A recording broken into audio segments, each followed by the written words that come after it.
Some basketball team lose to North Carolina. I heard they had a chance to win.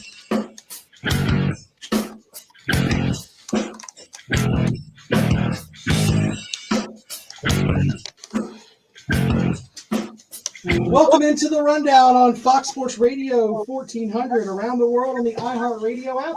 My name is Rob Sanders. Thanks for joining us this afternoon. I got to bring into the program my buddy and friend of the program, of course, Levon Kirkland, a gentleman that has played in a Super Bowl. Yes. How often can you say that you can talk with someone who actually played in a Super Bowl? That's pretty cool, right? That doesn't happen every single day. But it's great. Levon's going to join us, talk with us a little bit today about the Super Bowl. I've got some stuff in here that I want to throw his way, including people are entering the transfer portal. We talked a little bit about Texas A&M on Friday and how that's some silliness. The ACC is talking about possibly maybe they'll move away from divisions in football. That's kind of interesting, right? It's very interesting. Yeah. Let's pull your microphone down there so we can hear you good, and then we'll jump right off, man. But we got to talk about the Super Bowl this weekend, and let's talk about the Super Bowl experience first. You played in Super Bowl 30, right? Correct. So in Super Bowl 30, do you remember the buildup? Was there pressure? Oh, yeah. Coaches get a little bit more in your butt that week. It really, they didn't that much. Coach Cowher did a great job of keeping things in perspective. That year we started off 3-4. We kind of, after the 3-4, we went 8 in a row. So we were pretty poised. We've been to championships before, so we were good to go. It wasn't really tight at the time, but the main thing that most people were talking about during that Super Bowl was how in the world we're going to stop Emmitt Smith and that offensive line that they had. Hitting Emmitt Smith. Can you tell us a little bit about that? Because I read where other people said at times it felt like you hit him and you just bounced off. Yeah, he was a rock. He really was. The one thing I liked about Emmitt was he had great vision. I don't think he was, as far as an athlete, not as good as Barry Sanders as a running back. But, pretty good. He saw the field pretty well, can run the ball, had a great offensive line. But, yeah, hitting him was he was pretty solid, no doubt about it. Yeah, that sounds like that's just tough. But the Cowboys team you played, that was in the era where the Cowboys were relevant. Yes. They're not relevant now. Not as much. I know you can't say that, but I can say they're not relevant now. Yeah, I can say it. Why can't I say it? I can say it, yes. I don't know. Who the hell's going to argue with about relevance anyway? I don't know. You may have Cowboy friends that you dealt with. One of my best friends, he's a big-time Cowboy guy. He really is. And so he probably would not like it, but he understands that the Cowboys have not been there for a long, long time. That's the kind of team that when they get close, their fan base goes a little crazy, and then they get to the playoffs this year and they lose in the first round. Yeah. It's kind of typical what the Cowboys do. Yeah. It's like death tax in the first round playoffs. Yeah. That is Dallas Cowboys. But anyway, let's talk about the stuff from that week. The prep going into that week. You had media days and everything. Do you remember how that shook out? Yeah, we went down there on a Sunday, and basically Coach Cowher gave us Monday and Tuesday off, but Tuesday was more like a media day, as you said before. We always seem to have to meet with the media early in the morning. Tuesday was just a crazy day, but it was our day off, and there was a lot of media time. And I got to do something that I know you're going to love. I got to go to a pay-per-view, WCW at the time. Okay. Kevin Green, myself, and a guy named Rick Burkholder. Yeah. And I think it was Hulk Hogan's private plane that came and got us. That's kind of cool. Yeah, it was kind of cool. And then we flew to Vegas, and then we flew back to Arizona. So we got to see the pay-per-view, but most importantly, we were backstage. And you know that I'm a big wrestling fan, so I got to meet all those guys and knew exactly who they were. So it was a lot of fun. So you go to the pay-per-view the week of the Super Bowl. Yes. That's kind of cool. That's like, so that was on a Sunday, obviously, the Sunday beforehand. Well, we got there on Sunday. We had a lot of press on Monday. We had that day off, but then Tuesday, we had the day off, but we had a lot of media stuff. We took the picture for the team. We took the team picture. We also met with a lot of media that day, and then after that, we were off. And so Kevin Green came to me and said, hey, LK. He always called me LK. He's like, do you want to go to this wrestling event that I'm gonna be a part of? I'm like, that's kind of cool. I was like, heck yeah. He said, okay, well, they're gonna take us on Hulk Hogan's private plane. I was like, wow. So Rick came with us. Rick is the head trainer now with the Kansas City Chiefs, man. We flew there, had a great time, flew back, man. And it was a lot of fun, though. The whole Super Bowl experience was great. So you're on Hogan's plane. Yes. And then I guess you get to meet Hogan when you're there and all Oh, that. yeah. That's kind of cool. Yeah, him and the Macho Man. And honestly, the Macho Man really sounds like he always talked. Oh, yeah, the Macho Man. And so I couldn't believe that he actually talked that way because everybody else is kind of into character. Yeah, and then when you meet them, they're out of character. But he was always in character. So it's kind of cool. You know, and we've talked about this before. I mean, you've lived a charmed life coming up there from Lamar. You probably never thought, man, this would happen when you were 8 years old, right? Well, when I was 11, I thought it would happen. That's why I said 8. At 8 years old, no, I had no clue it was going to happen, especially going to a wrestling event. I mean, that was my first time going. Then getting to meet Hulk Hogan. And getting to meet Hulk Hogan. That's pretty impressive. Yeah, but I have to say, I don't think he's quite 6'8". No. Yeah, I think Hogan's more like 6'6". Yeah, it's a little bit more. It's more exaggerated than what you hear on television. But there was a lot of good guys there. I think Triple H was still there. Regal was still there. Arn Anderson was there. Was Ric Flair? I think Ric Flair might have been there as well. So yeah, they had a nice crew. They did. That's really cool. So you have that going on. That had to be kind of you get away from the crowd for a little bit, and then you come back into it though. Media days though, I mean, did they have the setup then where you had this gaggle of reporters that come around you, and it always seems like I can't watch it because they're going to ask dumb questions. They're going to ask some dumb questions. You know, really, I did not. I kind of went into the outer parts, like kind of the stadium. They were all in the stadium, and I kind of sat in the stands. You know, when media day, when everybody else was down there, I sat in the stands. I had a few people to come get me and talk to me, but I just kind of embraced the moment. Did you give him that scowl you had with that picture with you and your linebacker brothers with the rock?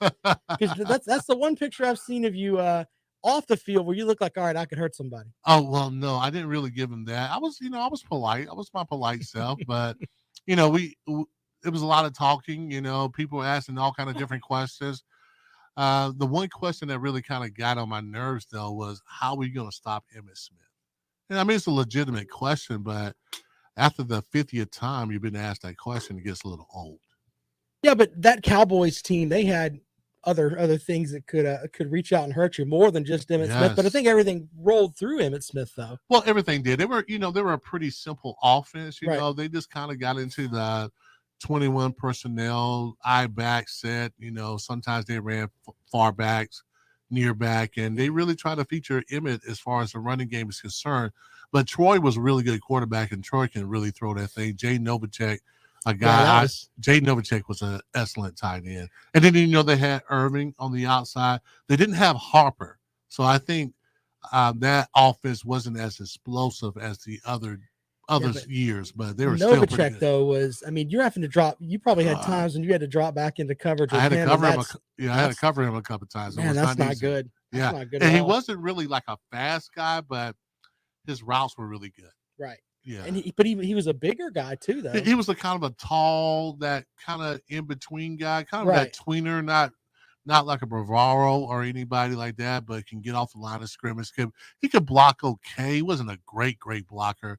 But, man, he can run those routes, man. If they need that precision, man. Man, if they need that 3rd and 5 or something like that, he was always able to get it to them. So you go out on the field there for the coin toss. You look up into the crowd. Where was the Super Bowl at? It was in Arizona. Okay, so it's in Arizona. You Yes. walk out and you look out into the crowd, and the entire world's watching. I mean, and you. How many years are you into your career then? This is my 4th year. So you're in your 4th year. Yes. You pretty much had your run around the NFL, but right. Man, that had to feel really special knowing the entire world is focused on you. No question about it. I mean, the stealth fighters, the fighter, whatever, the planes flying over. But the cool thing was Damani Dawson, our Hall of Fame center, he taps me because I'm one of the captains, so I go out early. And he's like, "Hey, Kurt, that's Vanessa Williams." And I turn around to my right, and sure enough, it was Vanessa Williams. And you look at her there like, "Hey." I'm like, "Hi, how you doing? How are you?" But she had a lot of acne on her face. Her face was kind of. Oh man, he's bringing out Vanessa. Yeah, that's but funny. I mean, beautiful eyes. I mean, beautiful woman. But yeah, a little bit of acne going on. Yes. Should have took her some witch hazel. That's what my grandma gave witch hazel would have worked. Witch hazel would have worked. Yes. All right. Well, anyway, you line up for that game, and how did that game go for you as a player? Did you have a pretty decent game? I had a real good game. Except for the first play. The first play, I went the wrong way, and they ran like 21 yards on me. Yeah. And I'm like, oh boy, calm down. And my knees were buckling that first play. Because it's a Super Bowl, right? It's exciting. Yeah, And once I got the first hit, I was okay. I had like maybe, I had like 10 tackles that game, a sack on Troy. So I had a really good game. Yeah. Yeah. And you guys came up just short though, right? We came up a lot of short because Well, we came up. I was being polite. Well, we lost by 10. We had it down by 3 and we got the ball back. Right. And we got all the momentum in the world. I mean, we're stopping these guys. And Neal throws his second interception. They ran it back to almost like the 5-yard line, and they end up scoring. That kind of really deflated us as a football team. But we were hanging in there, man. We played those guys really well. I thought at one point in time we were going to win that game. I remember that game, and it just seemed like the Cowboys, like they couldn't just put you away. You guys just kept hanging, Yeah, the first drive they kind of took it down the field, scored. And I think the second drive, they scored a field goal. And it was like we were just all over the place. And we had to calm down. It's like, okay, let's calm down. Let's play football. Let's play defense like we know how to play defense. And they drove again on us, but this time we stopped them. And once we got that first stop, we played lights out after that. Coach Cowher's on the sideline. Mm-hmm. And we haven't talked a lot about Coach Cowher when you've been with the program, but you guys go out and you give up points in those first 2 possessions. Yeah. And Coach Cowher's got that famous jawline. He does. Did he get in that defensive huddle and basically say, what the hell are you guys doing? Get it right. He wasn't really like that. It was really amongst the players. I think Rod Woodson kind of got us all together. It's like, yo, just calm down. We're just all over the place. And we kind of settled down. Like I said, we got to stop. And then we go into halftime. I think we score. It's like 17-13. No, it was like 7-13. And we went in the locker room like, oh, we're going to win this game. We felt like we were going to win the game. We went back out there. We stopped them stone cold on defense. Then we threw an interception. How does that take things out from the sideline where you guys are out there on defense and you're doing what you're supposed to do, but Neil O'Donnell goes out there and kind of throws it. I don't want to say throw it away, but he threw it away. Kind of, yeah. Well, the first interception wasn't that bad, and I have to tell you, Emmitt Smith did not score on that touchdown. He really did not score. His knees were on the ground, and we were debating against the ref. But of course, back then you really couldn't replay it. But the first one wasn't that bad. We're like, okay, he threw an interception, no big deal. But like I said, we brought the game back to. I think the game was like 20-17. Right, and we had the ball. But not a whole lot of time, maybe 4 minutes left in the game. And the momentum was in our favor. And I'm thinking on the sideline because I just sacked Troy Aikman. And I'm thinking like, man, we're going to win this game. And then I started thinking some more. Hey, I might just win the MVP before I can say that interception. It was INT, right? It was an INT. And you could just see us deflated. Well, that game was over with. Looking back at that game, you held Troy Aikman to 209 yards. Emmitt Smith had 49 yards total. Yes, man.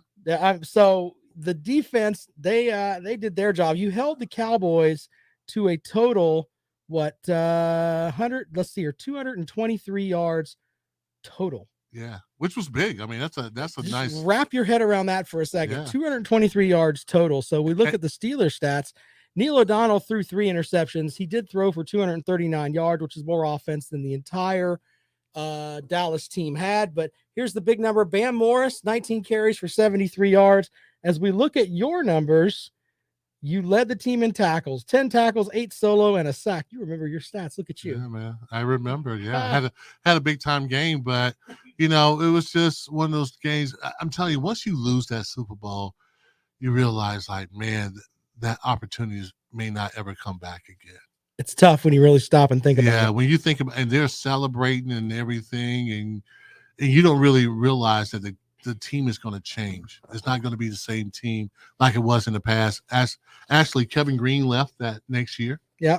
And that was my buddy. And then, our defense changed a little bit. So it was difficult. It was hopefully tough. You can get Neil O'Donnell out of there from throwing 3 interceptions. You know what's so funny? I never saw Neil O'Donnell after that game. I don't know where he went, but he was nowhere to be found. I don't know where Neil O'Donnell is. I didn't see Neil until like several years later when he was playing with the Titans. We pick at Neil O'Donnell, but you threw 3 picks in the Super Bowl, sir. Yeah, man. It hurt. And that's the reason why we probably lost it. I mean, you can say, those, it didn't matter, but yeah, it did. Yeah. It really did. You held the Dallas Cowboys to 223 total yards, and you lost. And Emmett got the first 21 off of one run. He got that first, and then after that, he didn't do anything.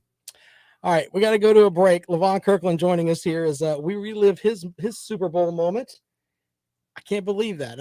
I just looked at the stats. Held the Cowboys at 223 yards, and you lost, man. Oh, that has to weigh on you. All right, more of the rundown when we come back. This is Fox Sports Radio 1400.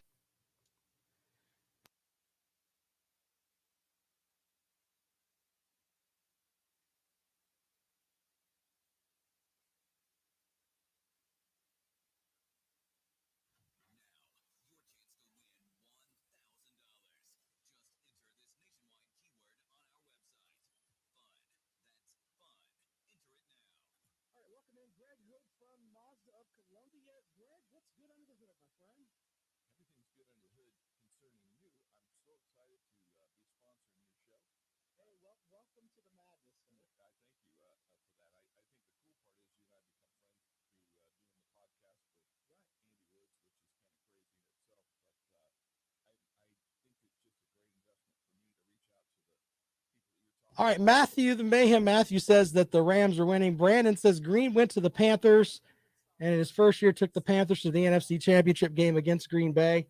Yeah. True. Yeah, that's true. Yeah. I miss my guy, Kevin.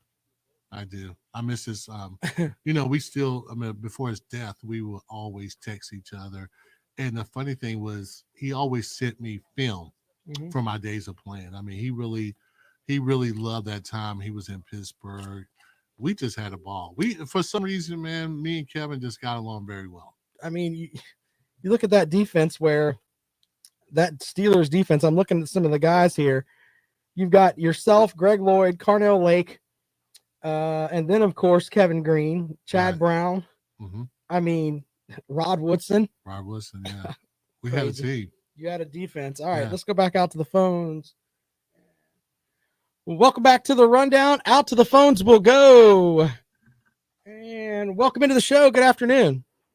I'll never forget that Super Bowl because that's when Neil O'Donnell went and picked up that briefcase full of money for throwing the Super Bowl. I don't think he threw the Super Bowl. Come on now. No, he threw picks. He threw picks. He picked up that suitcase full of money. No. He threw picks. He didn't pick up anything. He threw picks. Oh, okay. Yeah. Okay. That you look at the stats for that game, and I know it probably still hurts Levon a little bit, but I didn't realize how dominating the Pittsburgh defense was that night.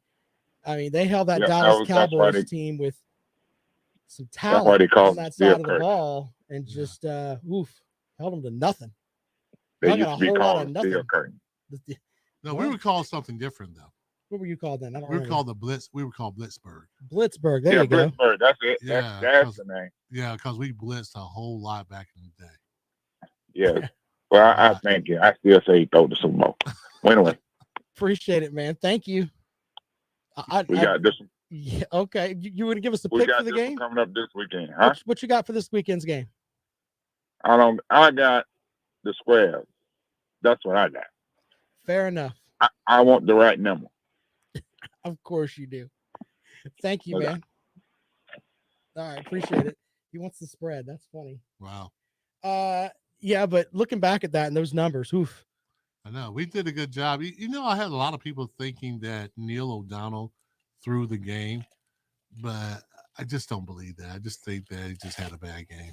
And, you know, and the funny thing was Neil really never threw a lot of interceptions, especially that year. He didn't throw a lot of interceptions. You're not helping the. You're not. Helping I know I'm not argument, helping Levon. the conspiracy theorists out there, but Neil was. I mean, Neil got us there, man. I mean, he really did. The fact that you only lost by 10 with that amount of turnovers, is impressive. Yeah, like I said, you know, after the first few drives, we stopped them cold. They didn't really do anything in the second. They didn't do anything in the second half that we didn't give them. We made the mistakes, and I think in a Super Bowl or a big game like that, it's normally the team that makes the mistakes are going to pay for them. 803-978-1832, 803-978-1832. Jay says Levon has a very calming, soothing voice, and it goes great with my uppityness. Thank you. Thank you for that, Jay. Thanks for watching the program. B Bean wants to know, how has Clemson changed the most since you were there? They just have more stuff. There's more construction going on. Yeah, I mean, you would have loved to have that indoor practice facility. They got a great indoor practice facility, great grounds. I would have loved it, man, because you know Danny didn't care what the weather was. We're gonna play. We're gonna practice outside. Didn't care how hot or cold. If it was raining, we're gonna practice. That made you tough. There's no question about it. Because hey, when we go out there, we practice in the rain, the wind, the sleet, the snow. Yeah, you're playing it. Yelling at you, spitting tobacco juice at you. We go out here on the field. We're just going to collect trophies. No question about it. I thought he did a great job of preparing us, and I thought every time we played, I felt good about it. I felt comfortable. I felt like we were going to win the game, and we were a tough team. No question about it. You had the privilege of playing for, I mean, at least, and I don't know about your high school coaches, so I don't want to be disrespectful, but as far as from my perspective, you played for Danny Ford, who won a national title, and then you played for Coach Cower, who was an outstanding pro coach. Right. No I mean, those two guys kind of molded your life a little bit. A little bit, but you know, man, I'll tell you what, my high school coach, Terry Thiers, man, was a spitfire. He wasn't really a tall guy. He wore shorts no matter how cold it was. And we at Lamar High, we're a tough little team. We only had about 35 guys or so, and you had to play special teams, defense, everything. But we were a good team. We were good teams. And then when I got to Clemson, Danny Ford, man, was just amazing. I mean, his presence was everything. And then Bill Cowher just had that moxie about him. I mean, he was a young coach. I mean, he was only like 34, 33 when I started my first year. But I loved playing for him because he was the encourager. Yeah, he's one of those guys when he walks into the room, you know, the guys and this is just from stuff that I've read about him. He can walk into a room, there's 30 of you guys there, and you're, you know, talking and all that stuff. He walks in and everybody shuts up. Yeah. Because they're going to see what he's got to say to you. He's that kind of guy. Yeah, definitely so. But the one impressive thing about Bill Cowher was if you have family or whatever, and you introduce your family to Coach Cowher, the next time around, he knew everybody in your family. He can call them out by name. That's pretty cool. That was pretty cool. Yeah. And although he had that kind of thing where he did all the spitting and all the animation that he did, he wasn't really that bad on the players. He was actually a good players coach. What can you define that for me? Because I think it's a different now. Being a players coach now is a lot different than it was back then. Right. I think that when I say player coach is that the players really believed in the coach. Okay. That not that he butter up players or anything like that, but he was an encourager. He really was. And he knew what buttons to push on you. And the thing he said about me was kind of funny. he would say, and I think this is in his book. He said a guy like Levon, you really never had to get on him because he was tough enough on himself. And that was really true. I was pretty tough on myself, so he didn't have to get on me. Yeah, that's an important part of it. But do you think that he treated some players differently than others? And I Oh use yeah, Lawrence Taylor as an example sure, because you heard the stories about yeah, Parcells would lay into other guys, and yeah, then Lawrence Taylor's in the back asleep. right. I mean, but he treated him differently because when Lawrence Taylor got on the field, he was a problem. And that was the case. Is as long as you can play and you play well, you're gonna get some special treatment. You're not gonna Some get leeway. they're gonna coach even if the guy makes a mistake, they would coach everybody else. And what I mean at that, they may go off on somebody jumping offside instead of pointing out, Greg, you got to stop jumping offside. They'll say something like this: "Hey guys, we got to stop jumping off sides." Yeah. And you're like, "What you mean, hey guys? You mean Greg or Yeah. Kevin?" So me and Chad, a lot of times our first year there, we would get it because if Kevin or Greg made a mistake, me and Chad would be like, "Hey guys, we can't do that," and me and Chad would be looking at each other like, "Who's he talking to?" I mean, personally, Levon, I don't think anyone wants to call out Greg Lloyd with anything. Nah, man. That's not an avenue that I want to go down. I know Yeah. you said that he's a great guy and all that, and he would probably do anything for you. But Right. if you're telling me, hey, analyze this tape, we know Greg Lloyd jumped off sides 3 times, go and inform Greg Lloyd he did that. I'm not going to do that. Yeah, because he was a third degree black belt in Taekwondo. He had all the muscles that anybody could possibly have. He had the temperament of just a backyard bully. Yeah. So nobody messed with him at all. And because he would talk back to the coaches, if they would have said something to him, he would just simply talk back to them. So yeah, and that kind of almost neuters your coaching staff. If he's like, you know what, screw you, I'm not doing it. Yeah. I mean, because I'm not saying that he would say that, but if he would talk back to them and say something to them, the young guys could look at the coach like, well, I can do that too. Well, not in this case. We really couldn't because Bill Cowher didn't play that. He never talked back to Bill. No. Bill had his respect. He might have talked back to Marvin Lewis, who was a pretty good coach with the Cincinnati Bengals. He would talk to Marvin a little bit. He definitely talked to Mike Archer, who was one of our guys. But I mean, Greg wasn't that bad. He wasn't that bad at all. All right. Well, a quick question before we go to break. B Bean says, has money changed the coach-player relationship today back to when you played? No, I mean, I don't think so. I think everybody was professional. Coaches, they wanted you to make your money. I still think that, and I'll give you an example. You work with Coach Aarons, and he had the little, I mean, I guess it was kind of a dust up with Tom Brady. When Tom Brady started slow, I think his first season with the Bucs. Right. Coach Aarons said something in the media about it, and he's not used to that. Yeah. Belichick wouldn't say anything to the media. And then Aarons kind of said something that was not really directed at Tom, but directed at Tom. Right. And then they worked it out and won a Super Bowl. But, BA would curse out everybody. So it really didn't. I mean, that was him taking it easy on Tom, to be honest with you. Yeah. But, yeah, BA would give it to everybody. I just think that that's the kind of coach that I would want to play for, because I think that you're trying to earn his respect. Right. And then once you get it, then he'll probably do anything for you. Yeah. I think that as long as he's authentic and he's his true self, then players can deal with it. Mm-hmm. Yeah. And I have to say this for a lot of people who kind of get it wrong a little bit about NFL players. Those are some of the best guys. They're the smartest. They're the hardest workers. They want to get better. So in a lot of cases, especially when I coach, they were the best guys to coach. Levon Kirkland joining us here on the Rundown. We're actually going to talk about the game next here on Fox Sports Radio 1400.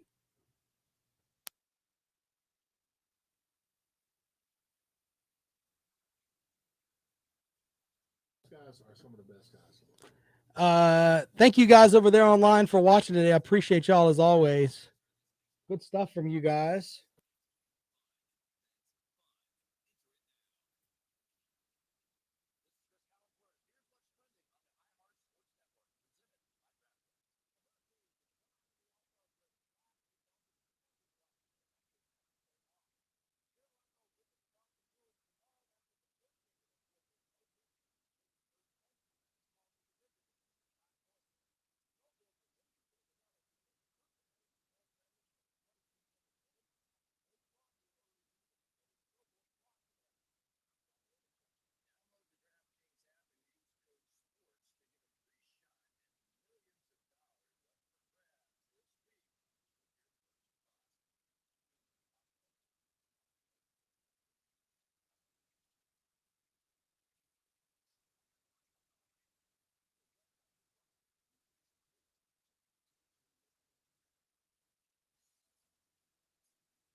Welcome back to the Rundown on Fox Sports Radio 1400 around the world on the iHeart Radio app.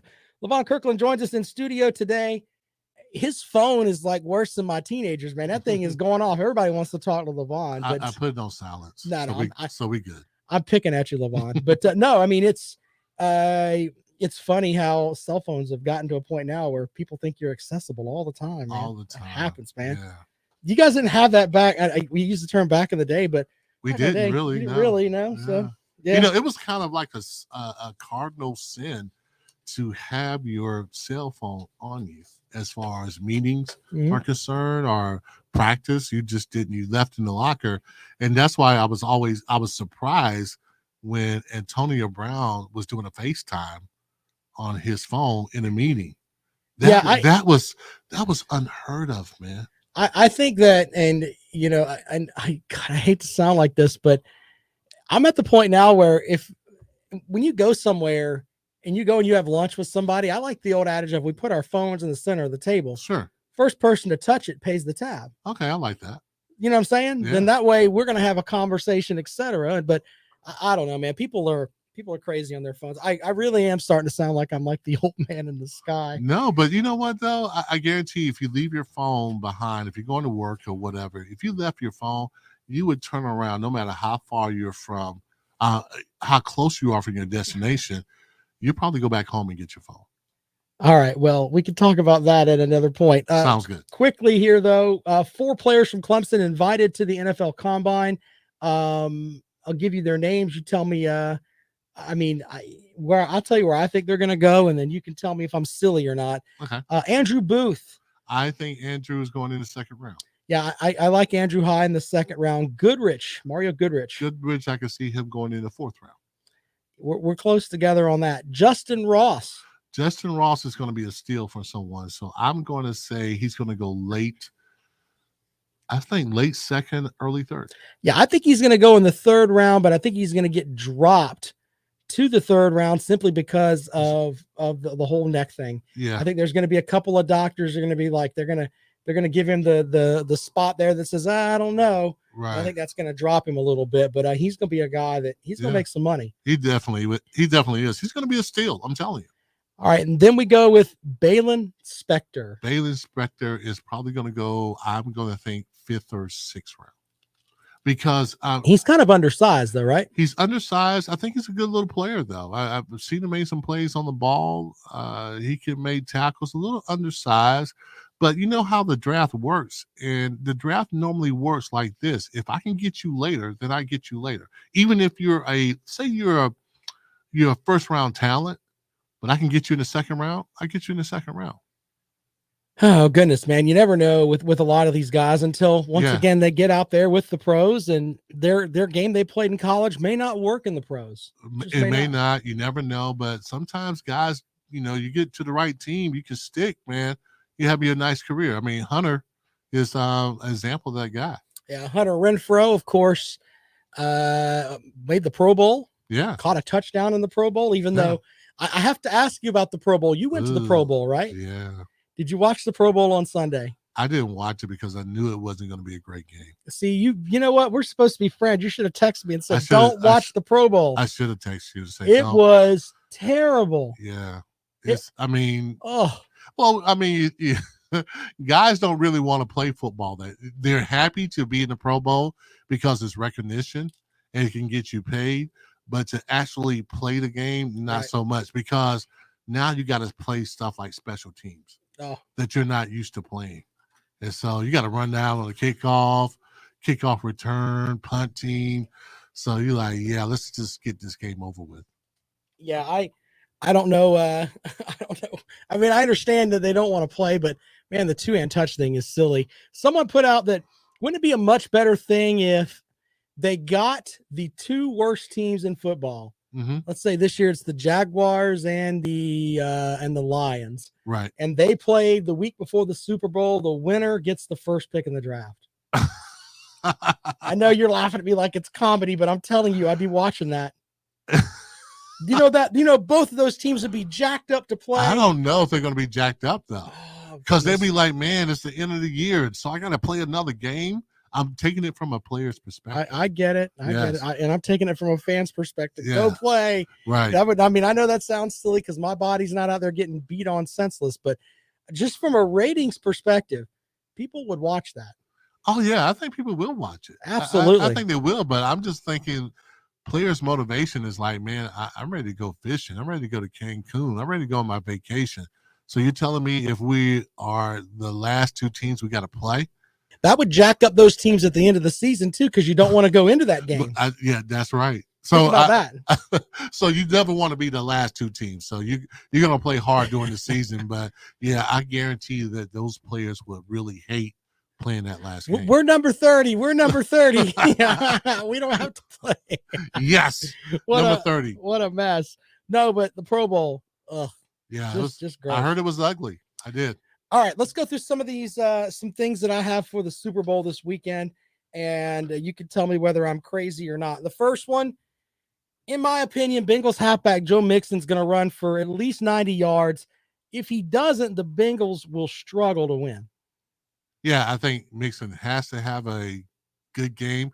But if you look at these two teams, I mean, they're kind of identical in a lot of ways. Mm-hmm. Scoring, I think they average almost the same as far as scoring is concerned, as far as overall yards are concerned. And I think holding opponents down to certain points. So they're similar than most people think they are. So I think it's going to be a good ball game. But if Mixon does run for 95 yards, I think the Bengals are going to win outright. Well, and the big thing from that, in the opening game, they had 18 running plays. Burrow was sacked 9 times. They changed it up. They ran the ball 27 times against the Chiefs. And I know it's a different team, right? But it ended up working out better for them. And you got to give credit to Zach Taylor for that, because that pretty much got them where they are. He's made the adjustment and went from there. Right. I mean, when they played against Kansas City in the AFC Championship, I thought it was going to be, I was like, oh boy, this may not be close at all, because how Kansas City started off. And then I thought Cincinnati did a good job of making some adjustments. And then they really got after Mahomes pretty well. And they didn't really rush that many guys. They rushed like 3 guys. Right. And they did a great job, because the one thing about Mahomes, in my opinion, is he cannot stay patient for very long. Yeah, that's why he makes a lot of plays running around, and he'll make like he'll make plays. Yeah, and then he'll go back like Tecmo Bowl and make one of the most silliest plays ever. When you were playing with a guy like that, would that just piss you off? Because you've done everything that you're supposed to do, and this guy breaks a couple of tackles, sidesteps another guy, and then throws an 8-yard pass that turns into a 60-yard gain. Yeah, that's the one thing about him. I mean, he can really make some plays out of the pocket. He makes some unconventional plays. He makes some unconventional throws that you would never teach your quarterback to do, but it works for him, and then it doesn't work for him. And when it doesn't work for him, it looks really bad. Let's go out to the phones. Welcome into the program. Good afternoon. Good afternoon, guys. Levon, are you going to be back there Friday? We'll get a double dose of you this week, or you just moved it up a couple of days? Well, I moved it up, but you know what? I thought I'd be gone on Friday, but I can come back on Friday. I'm gone on Saturday. Okay, well, you're welcome to come back on Friday if you want. I thought you were going to be out of town. But I thought I was, and then I remember that, actually, I'm going to be in town. So I can come back on Friday. All right. Well, if you want to come back on Friday, that's you, Rob, though. No, well, that's fine. Man, I'm just holding the horse in the road, my friend. We just, That's right. Yeah. Well, as far as the Pro Bowl is concerned, it's kind of the overtime rules. The players don't want to play any more minutes, that they have to. And they were talking about football being the most violent, the most contact sport. They didn't want, the last thing you want to do is forget about a preseason getting hurt, but did it get hurt or injured in a Pro Bowl? They were talking about not even playing it, there for a while. So they said with the addition of the bargaining agreement and the playing 17 games now in the preseason, those guys just want to go out there for the experience, kind of play around, but they're not going to do any kind of physical hitting or anything that could cause anybody to get hurt. Well, I get it. Like I told you. And it said the players voted on it. That's why they said the fans were complaining about the overtime rule. The guys said, look, we didn't play the full 60 minutes. Do we want to go out there and play another on and on and on? They're just too physical on the guys. They just wanted to get the game over with and, let it be over with. Hey, man, appreciate you calling the program. Thank you, buddy. Yeah. All right. Yeah. Levon gives me this look like, Rob, you ain't played out there. What do you know? No. I mean, it's real though. That, but I mean, you think about it. It's at the end of the year. You're already pretty much banged up. I mean, if you're not on IR or anything like that, you're still beat up. No matter if you're basically ready to go, you still kind of banged up, and the last thing you want to do is make contact with another guy. Yeah, I guess I'm with you on that. Yes. One more point before we go to a break here, and this one is for the defense. And I wrote this: the Rams will get 5 sacks, and I think Aaron Donald's going to have 2 of them. And I think that a lot of that is because if you watch any film at all on Aaron Donald, he draws double teams a lot. Sometimes he draws triple teams. Yeah. And he still manages to get to the quarterback. I mean, he is definitely, I hate to use this term, but a freak of nature. Yeah, he's an amazing player. If you look at his size, he doesn't really look like a really big guy, but he's well put together. I think that I want to say that he played maybe running back in high school or something like that. I think that's what it was. Yeah. And so he's a really good athlete. And so with that combination, and what I like about him is he has a lot of energy for a nose guard or a 3 technique or 1 technique, whatever you want to call it. He has a lot of energy. So he can really and he does a great job of defeating the double team, which some guys have trouble with. He doesn't have trouble. And I think when you do double team him or triple team him, you got a guy like Von Miller, who can really get out the passer too. And this is Von Miller of 2015 of the Denver Broncos. I mean, he's making plays. So yeah, I can see 5 sacks for the Rams easily. Yeah, I think we agree on that. All right, quick break. When we come back, we'll do some more Super Bowl storylines in just a moment. This is The Rundown. You're listening to Fox Sports Radio 1400.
I don't know, Jimmy, if they played a tougher schedule or not. That's a good question.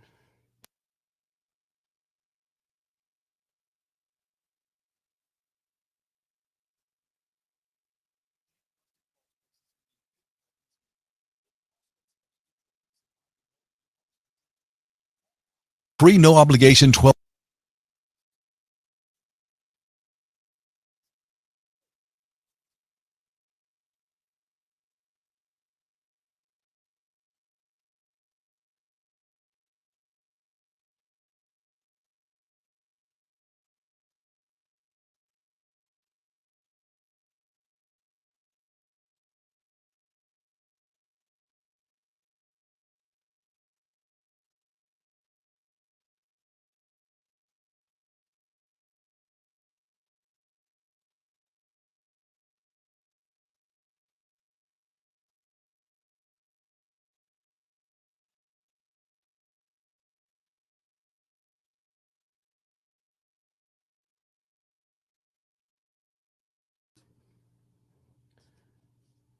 Welcome back to The Rundown on Fox Sports Radio 1400 around the world on the iHeartRadio app. Levon Kirkland's joining us today, and he says he's going to come back Friday. So, yeah, we thought that he was going to be moving around somewhere, but he's going to be able to be here on Friday as well. A couple more Super Bowl notes before we get out of here. Jamar Chase, I think, is going to get 5 to 6 catches, but I think T. Higgins is going to lead the Bengals in receiving, and I'll tell you why. Because there's going to be a heck of a one-on-one matchup with with Chase and Jalen Ramsey. And Ramsey, we were talking about analytics during the break. According to Pro Football Focus, he's the best coverage corner in the league. He's only had 49 of 83 pass attempts completed on him this season and deflected 16 passes during the regular season. He is one of the best, by the numbers, lockdown corners in the NFL. They're going to match him up with Chase. They don't play a lot of zone. Right. So they're going to go man on man. And when they do that, T. Higgins is going to basically be the guy that they're going to have to depend on unless they want to try to spin that Ramsey wheel. I would do it differently. How would you do it? I would put Ramsey on T. Higgins, and then I would double team Chase. Okay. Well, that makes sense. So now you can't really go to your second option because normally that's the case. People put their best corner on their number one receiver, but if you think about it, the number one receiver can beat that corner on occasion, but the number two guy is probably going to beat the second corner. So what you do, you switch it up. You put the number one corner on the second guy, the number two guy, which is T. Higgins, and then you double team Chase. That makes a lot of sense. Yeah. But it seems like the Rams have had the tendency throughout the year to put Ramsey on that number one guy. Now I get where you're coming from. Yeah. I'm just saying the tendency that the Rams have is that they're normally, when they line up, they tell Ramsey, you're going to get one. Like he was matched up with Evans from Tampa Bay in that game. And then they moved him around a little bit too. But generally, I remember the Tampa Bay game, he was up with Evans, who was their number one guy. Right. And then they moved from there. So we'll see what the coaches do. Honestly, I might just switch it up every once in a while, but I would try it. I would try, like, let's see if we double team Chase, what's it going to be, and if we leave Ramsey on Higgins, and then if it people try to adjust, then you switch back. Okay, now Ramsey, get Chase. I want you the whole game, especially later parts of the game where you may need him. Put him on Chase, and then you say, okay, we can deal with Higgins one-on-one. Yeah, it's going to be interesting to see how the coaching staff for the Rams do that. And then maybe the Bengals could do something where they line them both up on the same side. Yeah. That's something that they could possibly do. Yeah, you can do that. But, a lot of times teams kind of follow what they've been doing, what kind of worked for them throughout the year. So sometimes you're going to see some changes, but when it boils down to it, they're going to probably do what they've been doing. Yeah, I just wonder that's going to be one of the more intriguing matchups of the game. It could be a little bit more different, though, if the tight end Uzomah actually had an opportunity to play and be as successful as he has during the season, because Burrow is really good at, first of all, standing in the pocket and taking shots. Yeah. Sacked 51 times this year, which is a hell of a lot for a quarterback. But I think, in my opinion, he has the ability to look down the field and find that second, third, or even fourth option. And Uzomah really made a lot of plays in the middle of the field for them. And also Mason coming out of the backfield as well. But now I think with the Cincinnati Bengals, what adjustments you do, what adjustments, and how are you going to defend Cooper Kupp and what's his name? Golly, Beckham. Beckham Jr. Because Beckham is a number one guy too. Yeah, I mean it's going to be a little different with those guys. Well, I think Matt Stafford has got the best set of wide receivers that he's had in his pro career. Because no question. Beckham on one side and then Kupp on the other, and then you got Jefferson as well. And Jefferson's the young cat. Yeah. I mean, he's got three really good options. But he definitely got two number one receivers. So what I said for Cincinnati, I don't think will work for the Rams. I don't think you say, like, okay, let's put our best guy on this guy. Right. Then the other guy's going to kill you. Well, but then you've also got a guy in the backfield in Cam Akers who is basically playing on 3 weeks worth of legs. Yeah, he fresh. I mean, he didn't go through that grind of a fresh. Exactly. Yeah. Exactly. This Ram team, I mean, they're going to be good, but I think this is going to be a pretty good game, though. I'm really looking forward to the game this weekend, simply because I want to see the battle between the two good quarterbacks, because Stafford is a guy that he played on a Detroit team and was on a team that just didn't have a lot of talent, went through a lot of coaches. Yes. But it wasn't his fault. I know that sounds like a a crazy reference, but if you look at what Stafford has done, when he finally went to a team where he's got some help, man, he looks like a different player. Well, the Rams are a really good organization. I mean, Right. you're talking about great head coach, GM, owner, and then they have been so aggressive with free agency. I mean, going after Von Miller, that was big time. Yeah. I mean, Odell Beckham was big time because everybody thought, he's not doing anything. Then you put him on a really good team. They thought that he was a problem. Yeah. I mean, he had the issue of the national championship game and then the whole thing with the Giants and everything else. I mean, he kind of put himself into this window where it looked like it was bad, but he's been there and he hasn't been a problem. But you know what, though? When players that are like that, you think they're a problem, basically only thing it takes for them to do is go to a really good organization. Right. And then they go to that organization and they feel like, hey, man, this team is all about winning. I'm really all about winning as well, but I want to get my catches. But he realizes that Cooper Kupp is going to get most of the targets, and he's okay with getting maybe 3 catches and a touchdown or so. Yeah, but he also understands that Kupp is no bum. Kupp goes out there and can really play. No question about it. People that I think you earn that kind of respect, especially with what Cooper Kupp has done playing at Eastern Michigan. Real offers out of high school, and he's an AP All-Pro first teamer. I mean, Triple Crown winner. Yeah, as far as wide receivers are concerned. But that's what I'm saying. Sometimes you get when he was with Cleveland, Odell, he was the best wide receiver they had, but they couldn't get the ball to him. So I can understand the frustration. But then he goes to a great Rams team, and he's like, you know what? I'm okay with just being the guy. Yeah, well, his quarterback can actually see over the offensive lineman's shoulders, too. That might have a little bit to do with it. That may have a little bit to do with it, too. Sir. Physics. Yes. And his arm is way better than Baker's. All right. Levon Kirkland joining us in today, and we're going to do Super Bowl picks on Friday since Levon said he'll come in on Friday, and we'll talk about that and all kinds of other cool stuff here on the rundown.